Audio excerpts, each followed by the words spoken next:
नमो नमः।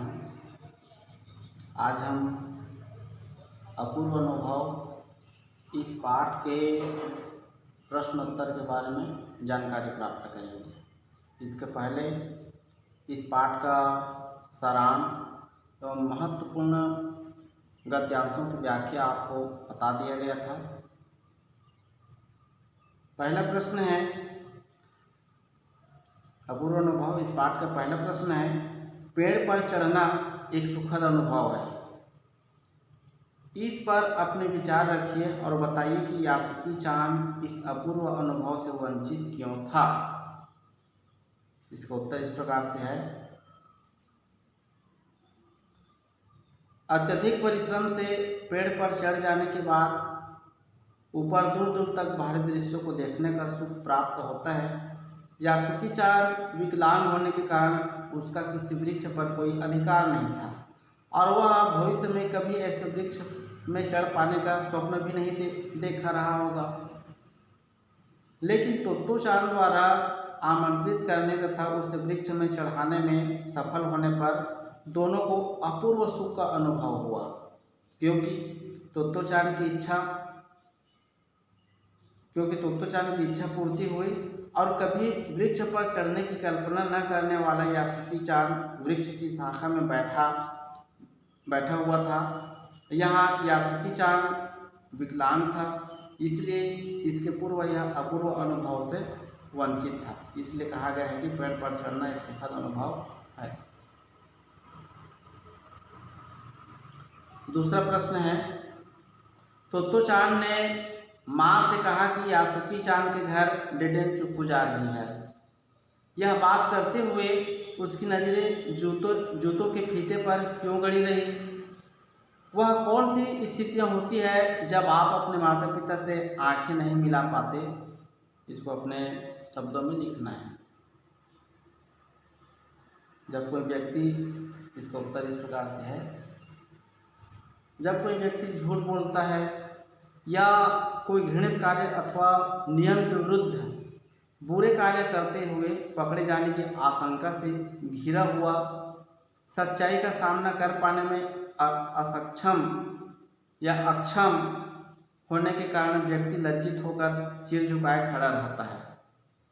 यहाँ तोत्तो चान अपने वृक्ष में यासुकी चान को चढ़ते हुए आमंत्रण को छुपाने के लिए, ताकि वे उसे डांट न मिले, यासुकी चान के गांव या उनके घर जाने की बात झूठी कह रही थी। इसलिए उस समय वह सच्चाई से पराजित होने के कारण अपनी नज़रें अपने पैरों अर्थात जमीन पर जमा रखी थी एवं माँ से नज़रें नहीं मिला सकी। अगला प्रश्न है, तोत्तो चान की हार्दिक इच्छा थी कि यासुकी चान उसके पेड़ पर चढ़े। आपके अनुसार वह कौन कौन से कारण रहे होंगे जिसकी वजह से तोत्तो चान उसे अपने पेड़ पर चढ़ाना चाहती थी? इसका उत्तर इस प्रकार से है, यासुकी चान भी तोमोई स्कूल का विद्यार्थी था, जहाँ के विद्यार्थी अपने अपने अलग अलग वृक्षों पर अपना प्रभुत्व जमाए हुए थे। यासुकी चान का किसी पेड़ पर कोई अधिकार नहीं था जिस पर वह चढ़ सके। इसके पीछे उसका शारीरिक रूप से विकलांग होना प्रमुख कारण था। वह तोत्तो चान का मित्र भी था। तोत्तो चान अपने विकलांग मित्र को अपने वृक्ष में चढ़ाना चाहती थी, ताकि वह भी पेड़ में चढ़ने का अपूर्व सुख या अनुभव प्राप्त कर सके। इसलिए तोत्तो चान यासुकी चान को अपने वृक्ष पर चढ़ाना चाहती थी और जो अपूर्व सुख का अनुभव है वह भी उसे प्राप्त कर सके। अगला प्रश्न है, तो ऐसा होता है पेड़ पर चढ़ना? यासुकी चान के इस कथन को ध्यान में रखते हुए पेड़ पर चढ़ने के बाद हुई खुशी को अपने शब्दों में लिखिए। जब तोत्तो चान और यासुकी चान दोनों किसी भी प्रकार से या एन के प्रकार जैसे भी प्रकार से पेड़ पर चढ़ जाते हैं और इसके पहले उस सुख से यासुकी चान वंचित रहता है और जब वह उस पेड़ पर चढ़ता है तो कहता है कि तो ऐसा होता है पेड़ पर चढ़ना। यासुकी चान के इस कथन को ध्यान में रखते हुए पेड़ पर चढ़ने के बाद हुई खुशी को अपने शब्दों में लिखिए। इसका उत्तर इस प्रकार से है। बार बार असफलता प्राप्त करने के बाद जब कोई किसी प्रकार से सफलता प्राप्त करता है तो वह उसे अत्यधिक अच्छी लगती है, मतलब बहुत अच्छे लगते हैं। यहाँ वृक्ष पर चढ़ पाना यासुकी चान को विकलांगता के कारण असंभव था, लेकिन तोत्तो चान के अटूट लगन एवं प्रयास करने पर जब वह पेड़ पर चढ़ जाता है तो पेड़ पर या पेड़ के ऊपर उसे नई दुनिया की झलक दिखाई पड़ती है। इससे पहले वह इस प्रकार से न तो किसी पेड़ पर चढ़ा था और न ही ऐसे दृश्य देखा था जो उसने कभी नहीं देखा था। तब प्रसन्न एवं आश्चर्यचकित होते हुए कहा, तो ऐसा होता है पेड़ पर चढ़ना। अगला प्रश्न है, तोत्तो चान द्वारा यासुकी चान को पेड़ पर चढ़ाना एक जोखिम भरा काम था। आपके अनुसार तोत्तो चान का यह कार्य उचित था या अनुचित? अपने विचार रखिए। इसका उत्तर सुन लीजिए। तोत्तो चान द्वारा यासुकी चान को पेड़ पर चढ़ाने का कार्य वास्तव में अनुचित था, क्योंकि तोत्तो चान यासुकी चान से उम्र में छोटी थी। यासुकी चान विकलांग यानी पोलियोग्रस्त था, इसलिए वह स्वयं पेड़ पर नहीं चढ़ सकता था। पेड़ पर चढ़कर यासुकी चान को पकड़कर ऊपर चढ़ाना वास्तव में खतरे से भरा हुआ था। उस समय तोत्तो चान के शरीर का संतुलन यदि थोड़ा भी बिगड़ता तो दोनों को शारीरिक क्षति होती या जीवन जाने का खतरा भी हो सकता था। अगला प्रश्न है,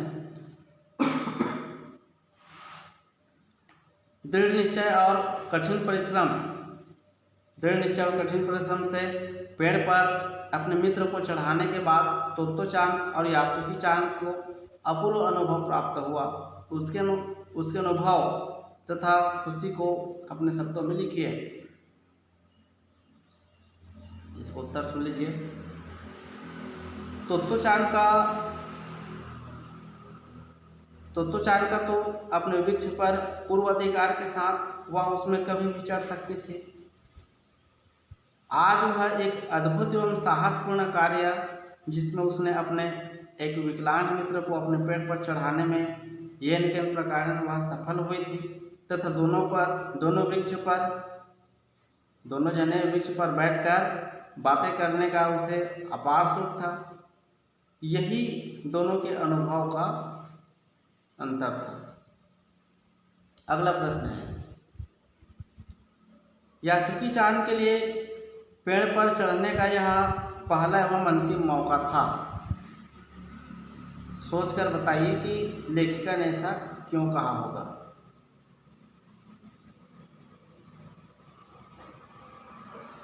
यासुकी चान पोलियोग्रस्त होने के कारण वह स्वयं पेड़ में कभी भी नहीं चढ़ सकता था, इसलिए उसके संरक्षण तथा प्रभुत्व में कोई भी नहीं था। तोत्तो चान अपने माता पिता से छिपाकर अपने इस मित्र को अथक प्रयास एवं स्वयं को खतरे में डालकर ये निकल प्रकार उसे अपने पेड़ में चढ़ाने में सफल हुई थी। इससे वह अत्यधिक खुश थी। उसकी अभिलाषा की पूर्ति हो गई थी। दूसरी बार के लिए अवसर अत्यधिक कठिन हो सकता था। पता चलने पर माता पिता की डांट भी पड़ सकती थी। इसलिए लेखिका ने यह कहा कि यासुकी चान के लिए पेड़ पर चढ़ने का यह पहला एवं अंतिम मौका था। अगला प्रश्न देखिए।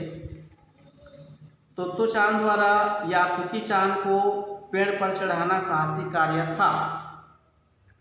हम अपने दैनिक जीवन में कौन कौन से बहादुरी या साहस के कार्य करते हैं, उदाहरण सहित बताइए।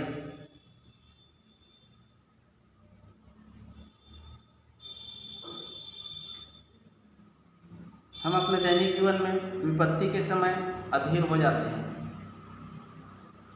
धीरज धारण नहीं रख सकते, आनन फानन में कुछ भी उल्टा सीधा काम कर बैठते हैं। तो उस समय हमें धैर्य धारण करना चाहिए, क्योंकि सुख दुख जीवन में आते जाते रहते हैं।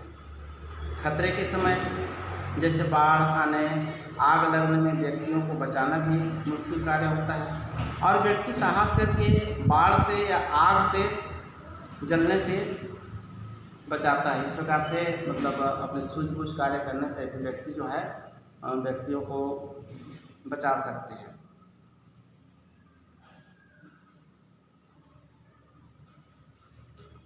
अगला प्रश्न है, यासुकी चान जैसे शारीरिक चुनौतियों वाले व्यक्तियों के प्रति सहानुभूति जताना अथवा असंवेदनशीलता दोनों ही प्रकार के व्यवहार उन्हें ठेस पहुंचाते हैं। आपकी समझ में उसके साथ कैसा व्यवहार किया जाना चाहिए?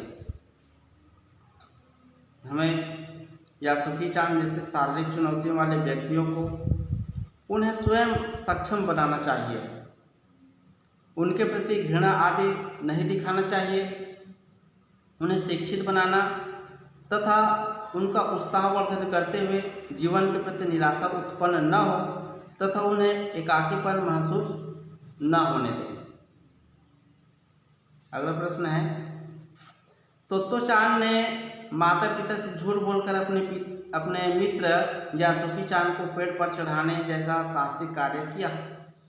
तो आपने भी किसी की मदद के लिए या किसी अच्छे कार्य के लिए झूठ का सहारा लिया हो तो निसंकोच बताइए या उल्लेख कीजिए। यदि आपने झूठ बोलकर कोई अच्छा महान कार्य किए हैं तो उसको लिखिए, क्योंकि इस प्रश्न का उत्तर आप स्वयं दे सकते हैं। तोत्तो चान ने माता पिता से झूठ बोलकर अपने मित्र यासुकी चान को पेड़ में चढ़ाकर उसे जीवन का अपूर्व सुख प्रदान किया। ठीक उसी प्रकार आपने भी यदि अच्छे काम किए होंगे तो उसका उल्लेख अपने जो कॉपी में कर सकते हैं। अगला प्रश्न है, यासुकी चान जैसा शारीरिक चुनौतियों से जूझने वाले व्यक्तियों के लिए विशेष सुविधा की आवश्यकता होती है। विद्यालयों अथवा सार्वजनिक स्थलों पर ऐसे कौन कौन से भौतिक संसाधनों की आवश्यकता होती है? आपसी चर्चा के पश्चात एक सूची तैयार कीजिए।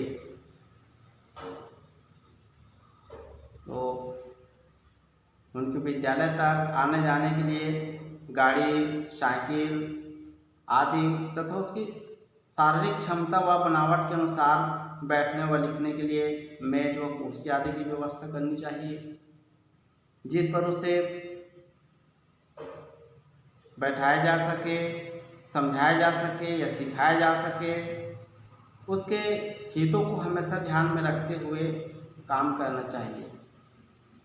सहारे के लिए छड़ी इत्यादि की आवश्यकता अनुसार पूर्ति की जानी चाहिए। इस प्रकार उनको जो भी चीज़ों की आवश्यकता होती है या होगी उसकी पूर्ति करेंगे, तभी वह आगे बढ़ सकते हैं या बढ़ सकती है, कुछ काम कर सकते हैं।